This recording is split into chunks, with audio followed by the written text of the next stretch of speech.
बिस्मिल्लाहिर्रहमानिर्रहीम। अस्सलाम वालेकुम नाज़रीन, आप यूट्यूब चैनल देख रहे हैं। मैं इमरान ख़ान हूँ। हम लोग आजकल सिंध के दौरे पे हैं और मैंने मुख्तलिफ़ इलाक़ों का विज़िट किया है, यानी सक्खर का विज़िट किया है। सक्खर की सराउंडिंग में कुछ एरियाज़ हैं, खैरपुर का इलाका है, रानीपुर, यहाँ की ख़बरें ली हैं। उसके अलावा मैं शिकारपुर गया हूँ। शिकारपुर से आगे कशमोर का इलाका है, वहाँ दूर दराज़ एरिया तक हम गए हैं। कुछ हमारे साथ एक नौजवान उमर है, उसने आइडेंटिफाई किया थे कुछ एरियाज़ के, वहाँ पे कोई भी नहीं गया। फिर वहाँ पे हमारी टीम पहुँची, उन्होंने काम किया और काम करने के बाद उन्होंने बताया कि यहाँ कोई भी नहीं आया। लोगों की हालत क्या थी, लोग लागर हो चुके हैं खाना ना मिलने की वजह से। रास्ते में मैं जा रहा था, एक औरत खाना पका रही थी, चारपाई को ऐसे टेढ़ा लगा के, बीच में नीचे उसके बच्चे भी बैठे हुए थे, तो वो रोटी पका रही थी। तो मैंने उससे पूछा तो उसने मुझे बताया कि ये मेरे पास आखिरी आटे का थोड़ा सा वो रह गया था स्टॉक, और ये मैं कहीं से मांग कर लाई थी किसी से, और ये मैंने 3 रोटियां पकाई हैं। और वहाँ पे तकरीबन 5-6 लोग उन रोटियों के पकने का इंतज़ार कर रहे थे। जितने बच्चे मुझे मिले उनमें बहुत सारों को स्किन की डिजीज़ हो चुकी हैं, किसी के माथे पे, किसी की गर्दन पे, किसी के हाथों पे, किसी के पैरों में स्किन प्रॉब्लम्स हैं। लोगों के पाँव जो हैं वो गले हुए हैं। बहुत सारी बीमारियां थी वहाँ पे उस इलाके में लोगों को, कशमोर से आगे। और ऐसा लगता था कि एक तबाही की दास्तान है, हर तरफ पानी ही पानी है। लोग अपने घरों में नहीं जा सकते, घरों के आसपास चारों तरफ पानी है। खड़ी फसलें मुकम्मल तौर पे तबाह हो गई। वो जो रास्ते थोड़े बंद के ऊपर ऊंचे बने हुए थे, वहाँ पे वो लोग बैठे हुए हैं। सांप काटने के वाक़यात भी हो रहे हैं। लगातार लोगों की हलाकतें हो रही हैं सिर्फ़ इसी वजह से कि उनके पास खाने पीने के लिए कुछ नहीं है। तो जब खाना पीना नहीं मिलता तो लोग कमज़ोर हो जाते हैं, फिर बीमारी का अटैक भी दुगना होता है और लोग जान से चले जाते हैं। ये सारा कुछ मैं अपनी आंखों से देख कर आया हूँ। हमने वहाँ पे जो अमानतें आप लोगों ने हमें दी थी, उनमें से हमने कुछ 50 टन सामान वहाँ पे तकसीम किया है। मच्छरदानियाँ थी, राशन था, ज़्यादातर अद्वियात थी। हमने डॉक्टर्स का कैंप वहाँ पे लगाया, जो कल भी लगा रहेगा। और मैं वापस अभी सक्खर आ गया हूँ।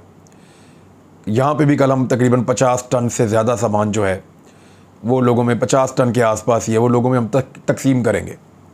एक बुज़ुर्ग आदमी था, वहाँ पे सबकी हड्डियाँ निकली हुई हैं। या तो ये पहले ही बहुत कमज़ोर थे, और लेकिन अभी जो भूख है, अभी जो गुर्बत है, जो फाका चल रहा है, उसमें ये लोग बहुत कमज़ोर हो गए हैं। यानी किसी के ऊपर भी जब मैं वो सामान रखता था, राशन का बैग, आटे का बैग, फिर राशन का बैग, फिर बाकी सामान, तो मुझे बड़ा वो दिक्कत होती थी रखते हुए। मैं आहिस्ता आहिस्ता वज़न डाल के देखता था कि ये उठा सकता है इसको, और लोगों के जिस्म कांप रहे थे। मैंने एक बुज़ुर्ग आदमी था, उससे मैंने पूछा, मैंने कहा आप ये राशन उठा लोगे? तो उसने कहा भूखा है साहब, क्यों नहीं उठाएगा। और वो जुमला मुझे इसका अभी भी सुनाई देता है बार बार। मुझे कह रहा था कि भूखा है साहब, क्यों नहीं उठाएगा। यानी भूख आदमी से कुछ भी करवाती है। वो टांगें उसकी कांप रही थी और वो लेकर चला गया। बड़ी मुश्किलों से जिस्म उसका लर्ज रहा था, और वो सामान उठाकर ले गया। पता नहीं कितनी जगह रास्ते में रख के वो अपने घर पे पहुंचा होगा। तो इस तरह हमने आज वहाँ पे काम किया, और उन लोगों ने बताया यहाँ आपसे पहले कोई नहीं आया। मैंने इंटीरियर सिंध में जितने इलाके फिरे हैं, उन तमाम इलाकों में लोगों ने एक बात ज़रूर बताई कि आप लोग यहाँ पर आए हैं। किसी ने कहा कि कोई मदद आई थी आज से 10 दिन पहले, और किसी ने कहा कि कोई भी नहीं आया। गवर्नमेंट हमें पूरे इंटीरियर सिंध में कहीं दिखाई नहीं दे रही। गवर्नमेंट जो है वो ऐसा लगता है खुद बेयारो मददगार है, और किसी की कोई मदद ना वो कर सकती है, ना उसका इरादा है। शायद यहाँ की हुकूमत को ये लगता है, ख़ास तौर पे सूबाई और वफाकी दोनों हुकूमतों को, शायद उनको ये लगता है कि लोग खुद ही अपने पैरों पर खड़े हो जाएंगे। लेकिन जिस नौयत की ये तबाही है, ये बहुत बड़ा इंसानी अलमिया बन जाएगा। अब ज़रा आप ये मैप देखें, इस मैप में आपको दादू नज़र आ रहा है। ये जो दादू है, इस पे 2 हाईवेज़ जाती हैं, 2 सड़कें मेन जो सिंध से जाती हैं, वो दोनों कट गई हैं। सेवन से दादू की तरफ जो रास्ता जाता है वो कट चुका है, क्योंकि बीच में आती है मंचर झील। एक बहुत बड़ी झील है, इसमें मीठा पानी है।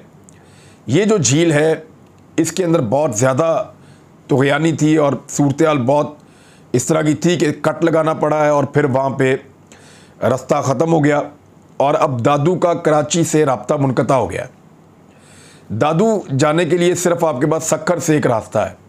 यहाँ से लाड़काना लाड़काना से वो कंबर वाली साइड से होते हुए आप जाते हैं, आगे एक इलाका आता है महर, महर से होते हुए आप फिर आगे पहुंच जाते हैं दादू तक। ये दादू पे इस वक्त एक खौफनाक सूरत हाल है। वहाँ से कुछ नौजवान आए हैं, उन्होंने जो हमें बताया मैं आपके सामने एग्जैक्टली वो रख देता हूँ। और ये मैंने 2-3 डिफरेंट लोगों से ये राय ली है, मीडिया ने भी इसको रिपोर्ट किया है, लेकिन इसकी हौलनाकी को आप समझिए। वो ये बता रहे हैं कि दादू में अब भी 10 फुट 12 फुट पानी खड़ा है। कराची से आने वाला रास्ता बंद हो गया है, लिहाजा रसद रुक चुकी है। खाने पीने की अशिया की वहाँ पे किल्लत होती चली जा रही है। सेवन से आगे जाकर रास्ता ख़त्म हो जाता है। दादू से महर की जानिब और दादू से सेवन की जानिब, ये दोनों तरफ रास्ते इफेक्ट हुए थे, लेकिन अब महर की तरफ से गुजर के आप एक इलाका है जिसको कहते हैं खैरपुर नाथन शाह, यहाँ से होते हुए आप दादू पहुँच सकते हैं। जो इलाका सबसे बुरी तरह बर्बाद हुआ है वो है खैरपुर नाथन शाह, कंबर, महर, नसीराबाद, ये सब इलाके बहुत बुरी तरह बर्बाद हो गए हैं। दादू और सेवन के दरमियानी इलाके जो हैं वो सारे के सारे डूब गए हैं। यहां से जो लोग आए उन्होंने बताया कि जिससे भी हाथ मिलाओ या जिसके पास जाओ तो उसके हाथ कांपते हैं।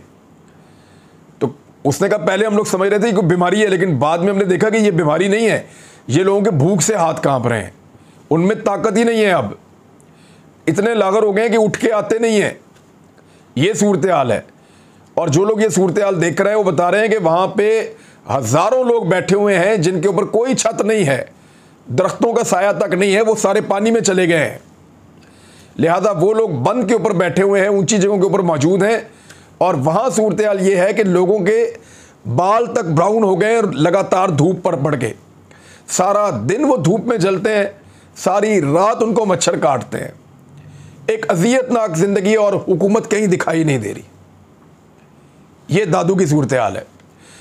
हमने फौरी तौर पे अपने कुछ लोगों को वापस भिजवाया और जितने हमारे पास वसाइल मौजूद हैं उन सबको इस्तेमाल करते हुए हम दादू के लिए कोशिश कर रहे हैं कि 200 टन सामान का एक बड़ा ज़ख़ीरा मुहैया करें। कोई 20-25 ट्रक्स के ऊपर जो है वो हमारा सामान ये जाएगा दादू के लिए। हमें हज़ारों मच्छरदानियाँ चाहिए, हमें 1500 के करीब कैंप्स चाहिए, जिनमें से हमने अब तक कोई 800 कैंप्स का 850 कैंप्स का बंदोबस्त कर लिया है, बाकी इंशाल्लाह हो जाएगा। और हमने राशन की पैकिंग शुरू करवा दी है ताकि जल्द अज जल्द, यानी बहुत तेज़ भी करेंगे तो जुमेरात और जुमे को हम वहाँ से ट्रकों को रवाना कर सकेंगे। और ये ट्रकों को 2 दिन लगेंगे कम से कम पहुँचने में और ज़्यादा से ज़्यादा 3 दिन लगेंगे पहुँचने में, रास्ता भी बहुत ख़राब है। तो ये ट्रक्स हमारे पहुँच जाएँ। आप सबसे गुजारिश है कि दुआ करें, ये वक्त बहुत मुश्किल है, उनके पास बहुत थोड़ा खाने का ज़ख़ीरा है और वो भी किसी के पास है किसी के पास नहीं है, कोई फाका कर रहा है। अगर ये रसद हम पहुंचाने में कामयाब हो जाएं तो कुछ लोगों को आसरा हो जाएगा। और मेरी गुजारिश ये है बाकी तमाम लोग जो रिलीफ एक्टिविटीज़ कर रहे हैं, आप जिन जिन इलाकों में कर रहे हैं वहाँ ज़रूर करें, लेकिन साथ ही साथ आप दादू की तरफ भी जो आपकी अगली कंसाइनमेंट है या आपका जो सामान है वो दादू की तरफ रवाना करें, क्योंकि कराची से सबसे ज़्यादा इमदाद आती है और कराची का रास्ता कट गया है।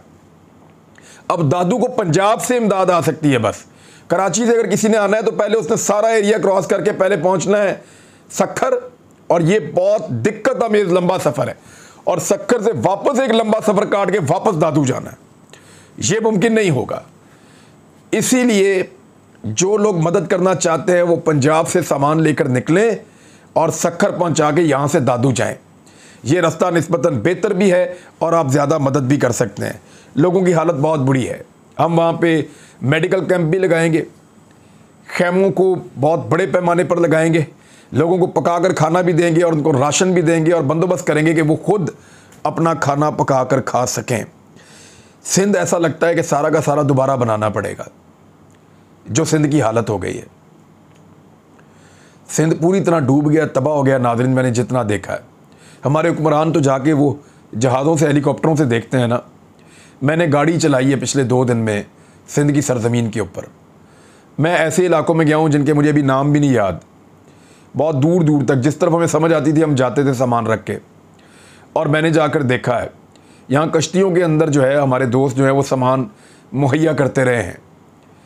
बड़ा बहुत बड़ा डिज़ास्टर है और ऐसा लगता है कि सिंध को नए सिरे से बनाना पड़ेगा, स्पेशली इंटीरियर सिंध को। और जिस बंदे से मैंने पूछा उन्होंने कहा जी गवर्नमेंट नहीं आई। जिससे मैंने पूछा उन्होंने कहा हुकूमत नाम की कोई चीज़ नहीं है, हुकूमत फ़ोटो सेशन करती है, निकल जाते हैं वापस कराची में। और सिंध के सक्खर शहर की मैं बात करूं, ये तीसरे नंबर पे सिंध का सबसे बड़ा शहर है।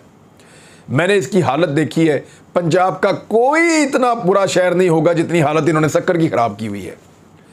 मैं 7 साल के बाद अब दोबारा सिंध में आया हूँ, यानी इंटीरियर सिंध का मैंने दौरा किया है। मुझे 6-7 साल हो गए, इससे पहले मैं नहीं आ पाया।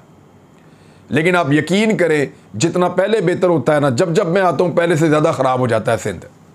और इस मरतबा पीपल्स पार्टी ने मज़ीद ख़राब कर दिया सिंध को, अनफॉर्चुनेटली, बदकिस्मती से। ये है सिंध की सूरत हाल। और मेरी आप सबसे गुजारिश है, ये बहुत बड़ा इंसानी अलमिया हो जाएगा अगर आपने अपने हमवतनों का हाथ ना थामा तो। मैं फौरी तौर पे कल की जो रिलीफ एक्टिविटीज़ हैं वो करके हम वापस आएंगे। जुमेरात और जुम्मे को हम लाहौर वाले कैंप में मौजूद होंगे और हफ्ते और एतवार को हम इस्लामाबाद में अब कैंप लगा रहे हैं, क्योंकि इस्लामाबाद और रावलपिंडी के शहरी हमें कह रहे हैं कि आप इस्लामाबाद में कैंप लगाएं। गालिबन F9 पार्क में कहीं हम कैंप लगाएंगे ताकि दोनों शहरों के लोग आएँ और आकर अपने हमवतनों की मदद करें। तो ये अल्लाह ताला ने हमें इस काम का बेड़ा दिया है। कोशिश करेंगे कि आप लोगों के साथ मिलकर अपने वसाइल को इस्तेमाल करते हुए, अपनी एनर्जी को और अपने टाइम को और अपनी ज़ात को इस्तेमाल करते हुए, अपने वसाइल को इस्तेमाल करते हुए, और जो आप लोग वसाइल दें उनको इस्तेमाल करते हुए आपकी अमानतों को वहाँ तक पहुँचाएँ जहाँ तक आप उम्मीद करते हैं। दादू बहुत मुश्किल में है, हम सबको मिलकर दादू को रेस्क्यू करना है। मुझे इस बारे में इतना ही कहना था। अब इस वक्त जो है वो हमारी हुकूमत की तवज्जो क्या है, ये खबर देखें। इमरान खान साहब ने ट्वीट करते हुए बताया कि एक जानिब इम्पोर्टेड सरकार हमें सैलाब के बाइस सियासत ना करने का कह रही है, जबकि दूसरी जानिब हमें हरासा करने, हमारे खिलाफ झूठे मुकदमों का इंदराज करने, हमारा मौक़िफ़ पेश करने वाले सहाफ़ियों को निशाना बनाने और मेरी तकारीर और बयानात की नशरियात रोकने के लिए टीवी चैनल्स और यूट्यूब वगैरह को बंद करने के सिलसिले में तेज़ी ला रही है। अपने आसाब पर छाए हिजान के बायस उन्होंने हमारे फ्लड रिलीफ टेलीथॉन तक को ब्लैकआउट किया। आज उन्होंने सैफुल्ला नियाज़ी, ये इमरान खान साहब के कज़न भी हैं और पार्टी के सीनियर रहनुमा हैं, उनके घर पर छापा मारा और उनके कंप्यूटर और मोबाइल वगैरह ले उड़े। इम्पोर्टेड सरकार और उसके सरपरस्त हमें दीवार से लगा रहे हैं। मैं उन्हें मुतनब्बा कर रहा हूँ कि इसके नताइज वो होंगे जो उन्हें भुगतना पड़ेंगे, यानी इसके नताइज होंगे जो उन्हें भुगतना पड़ेंगे, ये इमरान खान साहब ने कहा है। अगली इतलात ये आ रही हैं कि लगातार मुराद सईद के घर की रैकी भी की जा रही है और जो इमरान खान साहब के करीबी दोस्त हैं उन सबको उठाने का, उनको गिरफ़्तार करने का, उनके जो मोबाइल फ़ोन और लैपटॉप्स को छीनने का एक प्लान बनाया हुआ है हुकूमत वक्त ने। और ये उस वक्त में प्लान पे अमल दरामद कर रहे हैं जिस वक्त पाकिस्तान में सैलाब आया हुआ है और पाकिस्तान डूब रहा है। सिंध में इंसानियत सिसक रही है, इंसानियत दम तोड़ रही है और इन लोगों को अभी भी सिर्फ अपनी सियासत की पड़ी हुई है। और इसके अलावा फवाद चौधरी साहब के घर पे भी छापा पड़ने की इतलात है कि वो पड़ सकता है आने वाले वक्त में, ये ज़राए बता रहे हैं। सिद्दीक जान साहब ने भी इसको क्लेम किया है। ये है जी सूरत हाल। अब मैं आपके सामने एक डाटा भी रख देता हूँ और फिर आपको बताता हूँ कि इम्पोर्टेड सरकार की प्रायोरिटीज़ क्या हैं। सिर्फ आप ये देखें कि इमरान खान के दौर से अब तक PDM ने क्या कमाई की है, यानी PTI ने क्या किया था और PDM ने क्या किया है। ये मैं सिंपल डाटा आपको दे रहा हूँ। GDP ग्रोथ इमरान खान के दौर में 6% थी, शहबाज शरीफ के दौर में 2.3% है, आधे से भी कम। एक्सचेंज रेट इमरान खान साहब के दौर में, जिस दिन तहरीक में एतमाद आई उस दिन 178 था, लेकिन जब इमरान खान हट गए उस दिन 182 रुपये था, अब 232 रुपये है। अगर 182 के साथ भी देखें तो 50 रुपये बढ़ गया है। इन्फ्लेशन यानी महंगाई इमरान खान साहब के दौर में 12.7% थी। ये वो सिंपल डिजिट में आपको दे रहा हूँ। मैं वो आपको दूसरी महंगाई नहीं बता रहा जो 45% तक पहुँच गई है, ये दूसरी तरह के इसके आदाद-ओ-शुमार हैं। महंगाई 12.7% थी इमरान खान के दौर में जब बहुत ज़्यादा थी, और अभी शहबाज शरीफ के दौर में 27.3% है। पाकिस्तान के जो रिज़र्व थे, जो ज़र मुबादला के ज़खायर थे, वो $16 बिलियन थे। इस वक्त वो $8.8 बिलियन हैं। IMF की किस्त लेने के बावजूद। पेट्रोल 150 रुपये लीटर था, आज 236 रुपये लीटर है। बिजली का बिल 16 रुपये यूनिट था, आज 36 रुपये यूनिट है। और जो फ़खरे आलम साहब ने ट्वीट किया उसके बकौल तो उनको 500 रुपये का यूनिट पड़ रहा है, यानी इतना महंगा यूनिट पड़ रहा है उनको। 22 यूनिट का बिल उनका कोई 11-12 हज़ार आ गया है। तो इस तरह के बिल आ रहे हैं, इस वक्त पहले नहीं आ रहे थे। और क्रेडिट रेटिंग आउटलुक जो थी पाकिस्तान की, उसमें इमरान खान के दौर में स्टेबल था, अब नेगेटिव है। ये कारनामे हैं जनाब मोहतरम शहबाज शरीफ साहब के। और मोहतरम शहबाज शरीफ साहब की तवज्जो किस तरफ है, ज़रा ये भी आप गौर फरमा लीजिए। शहबाज शरीफ साहब ने फौरी तौर पे अपनी काबीना के अरकान की तादाद में इजाफा कर दिया है और मज़ीद 8 वज़रा शामिल करते हुए 70 के करीब पहुँच गए हैं। यानी ये पाकिस्तान की तारीख़ की सबसे बड़ी काबीना है और पाकिस्तान की तारीख़ की सबसे नाकाम हुकूमत है। ये है इम्पोर्टेड हुकूमत की प्रायोरिटी उस वक्त जिस वक्त पाकिस्तान सैलाब से डूब रहा है, उस वक्त जिस वक्त पाकिस्तान की इकॉनमी तबाह हो चुकी है, उस वक्त जिस वक्त पाकिस्तान के अंदर आम आदमी का जीना हाल हो गया है। इन्होंने 8 मज़ीद वज़रा पाकिस्तान की आवाम के ऊपर लाकर मुसल्लत कर दिए हैं। और सिर्फ इतना ही नहीं, एक और कारनामा भी किया है, वो भी मैं आपको बता ही दूं चलते चलते।